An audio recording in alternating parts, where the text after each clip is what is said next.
Donc en gros, tu vois, c'est le système de la capuche. Donc on a des tendeurs, tu vois, ici là, en bas, qui viennent tendre le câble tout le long. Et ici, là, il y a une croisée. Donc tu vois, il y a la bâche qui vient d'ici, hop, qui est tendue et qui repose ici.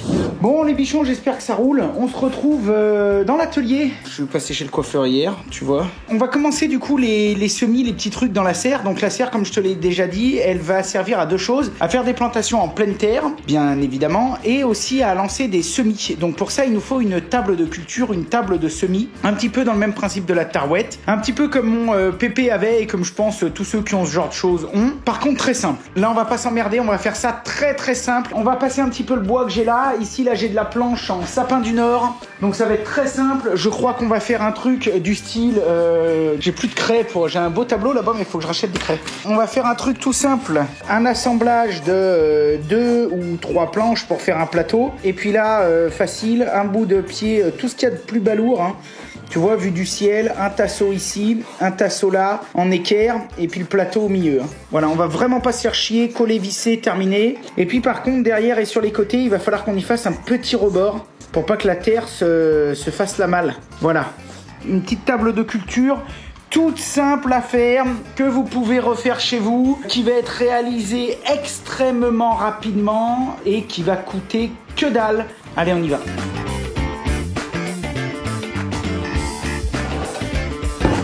Là, on est pas mal comme hauteur, quelque chose près. On va pas se prendre la tête, s'angoisser. 90, 90. Bon, lui, il va faire la référence. Alors, ça c'est nickel. Ok, donc ça c'est la longueur finie. Maintenant, je vais pouvoir en faire... je vais pas bien en faire bien plus que 2. Hein. Après, sinon, il risque d'être un peu trop finole. Là, on pourra peut-être en faire 3. Allez, on va voir.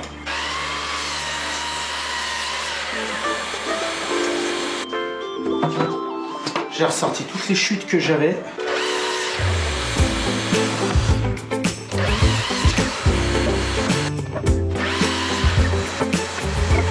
Je sais pas si tu vois quelque chose là, ouais, si. Pour la table, on va se dire 120. 120, encore 120, c'est grand. Hein. Ah, c'est grand, mais bon, il faut quand même de la place. Hein. 2 mètres, ça fait quoi ça? 2 mètres 40. 2 mètres 40, on va faire 115, comme ça on est sûr. On fera peut-être 2 plateaux à 2 hauteurs différentes. 115 on a dit. On a dit 115. 115.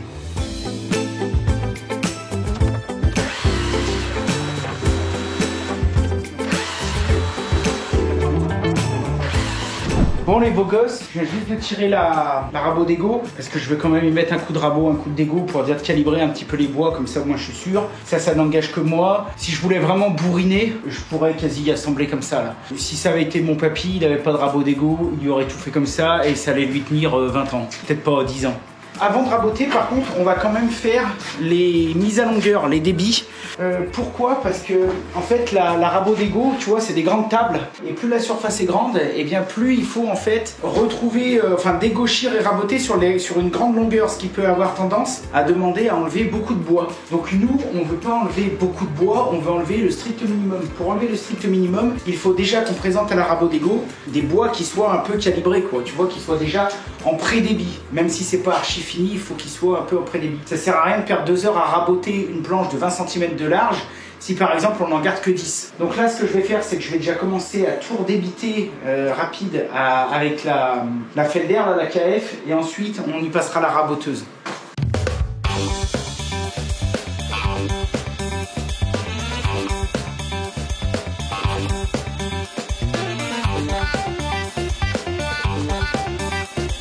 Ok les bichons, donc j'ai retransformé la machine, j'ai tout dégauchi, raboté. Ça c'est mes plateaux, enfin c'est ce qui va servir à faire mes plateaux. J'ai appris ça, et en fait lui, à mon avis c'est du Kurt Douglas. Il sent ultra bon, il est rose, il a l'air un peu plus costaud, donc celui-ci on va le mettre là-haut. Par contre on va certainement peut-être le recouper ou je vais voir. Ça, on va essayer de faire un étage intermédiaire. Je vais peut-être pas couper des petites lames, je sais pas trop, faut que j'y réfléchisse. Et tous mes pieds. Alors ça, j'ai réussi tout ça à y mettre à 21 mm d'épaisseur. Là, les pieds, je suis à 25. Ça sera mes côtés. les côtés de la table qui sont à 21 aussi. Je vais redéligner 2-3 trucs et ensuite on pourra coller et assembler.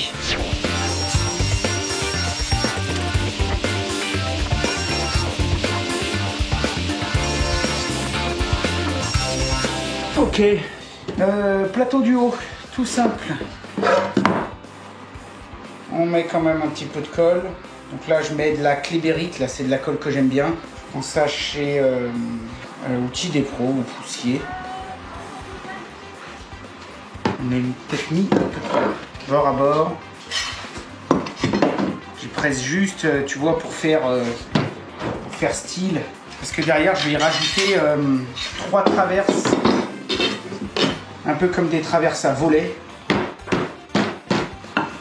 Tout ce qu'il y a de plus simple, tu vois. On va faire coller-clouer.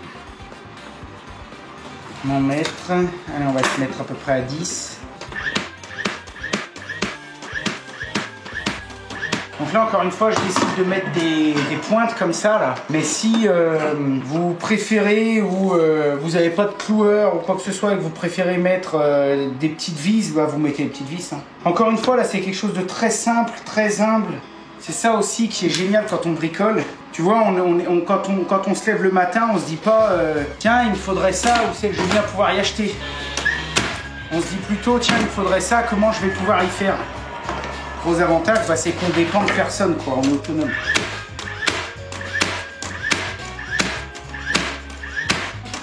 Alors après, il faut un peu de matos. Ça, c'est sûr. Là, je suis bien. Même si c'est pas vraiment à l'axe, personne n'y verra jamais. Et j'ai plus de pointe. Ça va, j'en ai là.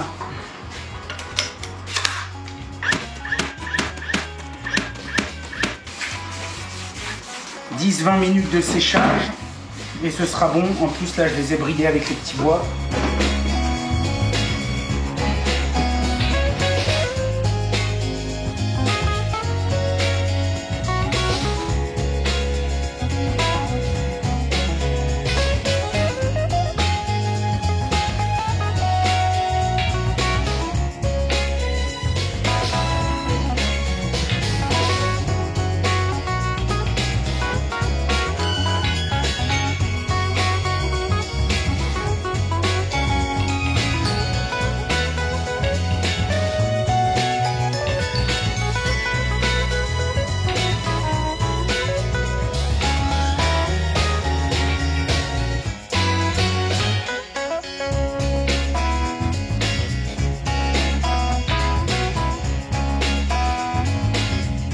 Bah oui, je t'ai quand même beaucoup mis en accéléré. Hein. Bon, tu m'en veux pas, j'avais 250 coups de fil à passer et là j'ai encore 4 gars qui doivent me rappeler. C'est pas grave, ce qui compte c'est que t'as quand même vu, donc y a pas mal. Hein. Bon, regarde où j'en suis, mon bichon, ma caille. C'est pas mignon ça. Bon, c'est pas une œuvre d'art, hein, tu vois. Je te cache rien, hein. Ça branlicote. Mais bon, par terre, c'est de la terre. Je taperai un petit peu plus d'un côté, le pied, il va s'enfoncer, puis ça va aller. Enfin bref, c'est parfait. Donc tu vois, du coup, j'ai fait une petite étagère dessous, hein, pour pouvoir stocker des trucs. Et puis, bon, bah là, pour tout préparer. Donc là, c'est nickel. Enfin, ça, c'est vraiment l'avantage de l'arbre hélicoïdal. Tu vois, j'ai même pas poncé, c'est nickel. Par contre, il me reste ces 2 planches là. Une ici et une là. Je pense que je vais mettre un bout ici, là, de 30-40. Je vais peut-être faire pareil ici. Et je pense que là, je vais peut-être remettre une planche par-dessus. À moins que je refasse un espèce de petit bac au-dessus, plus haut. Enfin bon, je vais voir. Là, je vais bricoler avec les 2-3 chutes qui me restent. Puis après, je sais pas si je le laisse comme ça ou si je le peins. Parce que si je le peins, le gros avantage, c'est que bon, bah là, par contre, ça va protéger le bois. Et ça va durer pendant des années, quoi. En plus, il doit me rester de la Thalys beige ou de la Thalys rouge. À moins que là, tout le sol... Peut-être que je peux le passer au mastic, au Wood Max là, comme j'avais fait pour le poulailler, parce qu'alors ça y renforce. Hein. Enfin que pour le truc des canards. Je sais pas si t'en rappelles. Bon allez, gloire et honneur.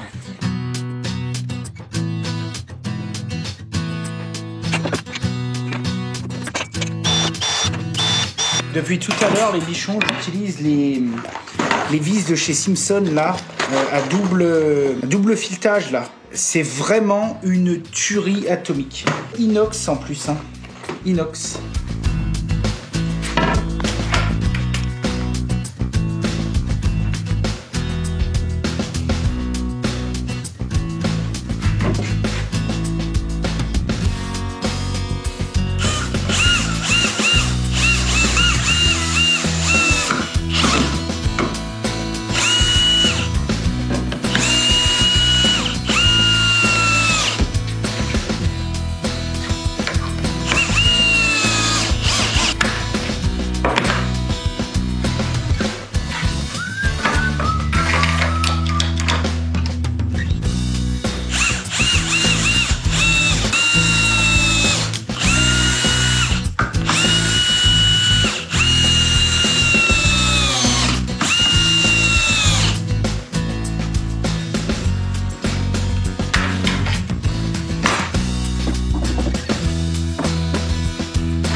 Bon bah nickel les biches.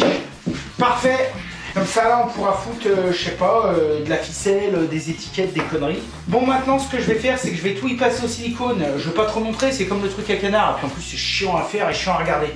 Je vais le passer, comme ça on va laisser sécher le silicone cette nuit. Le lendemain barbouille et nickel chrome. Allez, je te reprends je pense demain.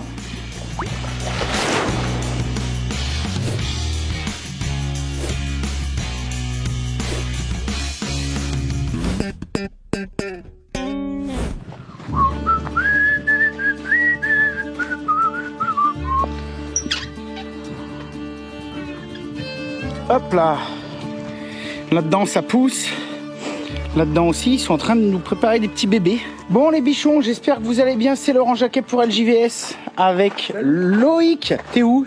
Je suis là. Ça va? Bah ouais, vous? Bon bah nickel, pourquoi tu les vous vois? Bah parce que du coup ils sont plusieurs. Ah parce qu'ils sont plusieurs. Bah oui, ouais. Parce que tu sais, sinon toi, oui, ça va. Il y a une relation d'amitié sinon quand même qui se crée. Ouais, bah je les tutoie si tu veux. Ouais, je préfère que tu les tutoies. Allez, tu tutoies chez les bichons. Allons, on se tutoie alors du coup. Bonjour les bichons, ça va? Bon, ça va nickel. Tu sais qu'ils vont pas te répondre comme ça. Enfin peut-être dans les commentaires mais...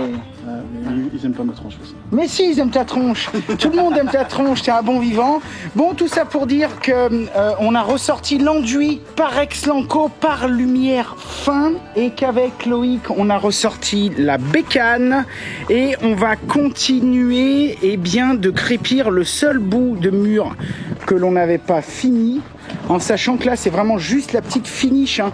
On avait tout crépi la dernière fois, tout ça, enfin je dis la dernière fois il y a au moins 1 an et demi ou 2. Et là cette année on va pas faire grand chose à la maison parce qu'on a beaucoup de boulot avec Studio Bichon sur Bichon TV où vous pouvez retrouver Loïc dans ses aventures. Mais j'aimerais quand même juste finir ce bout là. Voilà, où on avait fait, on avait tout fait sauf la finition. Donc c'est parti, on va te foutre en accéléré et puis on t'expliquera un petit peu de temps en temps. Donc on utilise quoi Loïc? On utilise le pare-lumière fin de chez nos amis de chez Parex, enduit de parement à la chaux, compatible avec pare-lumière claire, etc. En sachant que, comme vous le savez, on avait déjà fait une grande partie du mur avec du VPI. Oui. Voilà, parce que vu qu'on aime tout le monde, à la chaux, hein. À la chaux, bien sûr. Donc là, on va continuer au pare-lumière, mais c'est la même chose. Toujours et surtout à la chaux. On est sur un mur en terre, en pisé, qui a l'âge de la maison, donc c'est-à-dire il date de 1904. Tu feras le calcul. Donc respectons ça. Hein, parce que pas de ça chez nous. Bah c'est clair. Bon, allez, c'est parti, on y va.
Bon les bichons, j'espère que ça roule.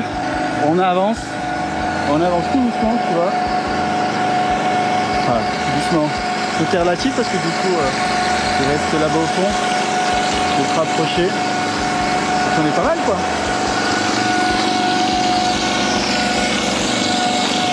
Là, la difficulté, les mecs, c'est qu'on n'est pas façadier.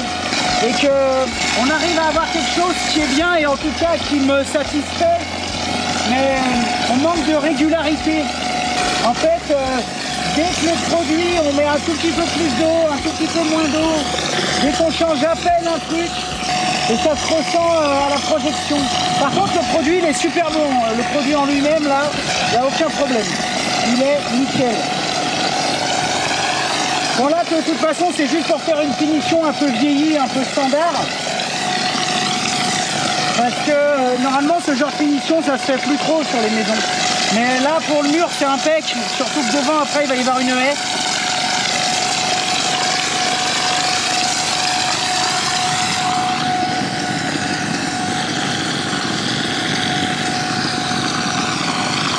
sais pas si tu te rappelles, mais ce mur, en fait, on l'avait pas traité parce qu'il fallait qu'on change les tuiles.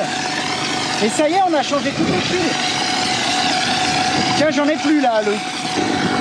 Bon, bah on va recharger, hein. Allez, go.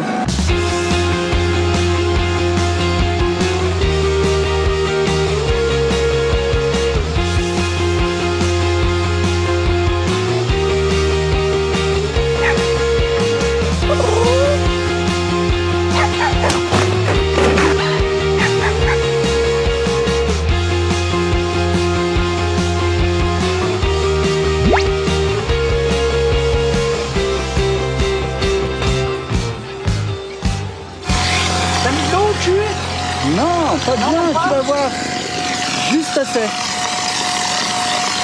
C'est là où tu vois le professionnalisme. J'en ai entendu des conneries. C'est pas la plus belle finition du monde. Mais pour ceux, les bichons qui se rappellent comment c'était avant, je peux vous dire qu'on revient de loin. Bon, ce qu'on va faire maintenant, on va nettoyer. Rapidement, nettoyer ce qu'il y a sur la bâche, mettre un petit coup d'éponge sur les tuiles, tout, nettoyer les machines. Et la semaine prochaine, et s'il pleut pas, on finira ce côté-là. Ouais, chez le voisin, là, les maçons avaient rehaussé le mur, donc on finira ce truc. Là, j'ai envie de crépir tout mon atelier, tout le bordel. Ouais, parce que ça fait 4 ans. Bah, ça fait longtemps, mais le problème qu'il y a, c'est que, en fait, ça me fait chier de crépir, d'attaquer les façades maison atelier avant d'avoir fait la cour. Et je peux pas faire la cour tant que j'ai pas refait mon putain d'escalier. Ah non, mais c'est la rénovation, tu signes à vie. Mais bon, faut y aimer quoi. Ou sinon, faut acheter une petite villa tranquille. Et encore.